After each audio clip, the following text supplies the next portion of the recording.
Okay, this is day 4 of our online learning for English for CCR.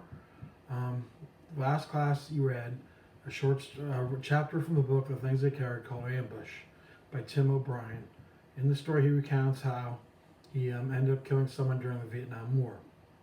Today you're going to read a second chapter from that book. It's called The Man I Kill. And it's the same story except it has a lot more details about what went on with him in killing the Vietnamese soldier. It talks about how he imagined the Vietnamese soldier being like, and how he was similar to him, and how he was raised, and his role in the war, the Vietnam War. So after you read the second chapter, you'll have a real good idea about what Tim O'Brien thinks about the war and the fact that he had to kill somebody. So after you read that chapter, what you're going to do is start a writing assignment. Okay, the assignment is called Things They Carried Expository Writing, and the worksheet is on Microsoft Teams. Okay, it's a Microsoft document. I'll kind of show it to you there. I don't know if you can see it. There's the assignment, and it has all kinds of directions for what you need to do. First of all, it gives you a little bit of information about Tim O'Brien. Tim O'Brien was a college graduate when he was drafted for the Vietnam War. He lived in Minnesota, and he was opposed to the war, but he wasn't opposed to go fighting in a war. He was just opposed to the Vietnam War. So he got drafted, and he had no choice. He had to go. So he fought in the Vietnam War for 2 years, and then he came home. He went back to college. He went to Harvard.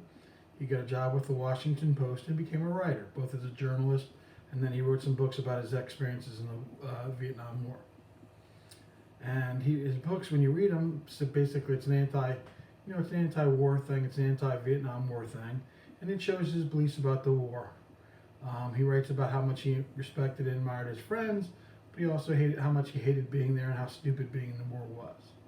So I give you, it's a writing assignment. It has different, like the writing assignment worksheet has different tips on it, and what you need to do is think of, why Tim O'Brien was opposed to the war. And if you think about what it says in the 2 chapters, a couple of reasons.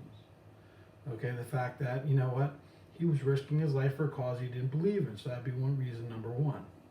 The second reason would be the fact that he had to go kill people. He ended up killing somebody. In the story, he ends up killing someone who he didn't think really meant to harm him in any way, but he had to do it because it was the war. Okay, and then if you go over the third reason, you might even say that, the ridiculousness of the war, and there was really no purpose to the Vietnam War. I mean, you had 2 sides fighting, but it's not like the Vietnamese were threatening us, and it wasn't like we were going to go stay in Vietnam, so it was really kind of a pointless war, and so you kind of reflected that. And then after you think about the ideas of the story, there's a writing topic, and what I want you to do is write the introductory paragraph. And directions explain exactly what you do with the introductory paragraph. So after you complete the first worksheet that's expository writing, the things they carried, there's a second document, and it says the things they carried introductory paragraph. And you see a little document there, and you use that document to write your introductory paragraph. Your introductory paragraph shows your thesis statement and the main ideas of what you're going to write about. So basically what your assignment today is to read the chapter of the book called The Man I Killed, and then to write the introductory paragraph of a 5-paragraph essay you're going to eventually complete. Once you're done, you should submit both those things to Microsoft Teams to make sure I got them. The completed assignment is worth 50 points, and you need to get it done. And before, you'll see I'll be online for me during your class periods. And what I'm going to ask you to also do is to go to the channel of your class, so 1A, 2A, 4A, 1B, and 3B, and go up there and just post wrote, "Hi, I'm here," or some comment like that. Good luck on your writing assignment, and I'll be online if you have any questions. Thanks, and have a great day. Bye.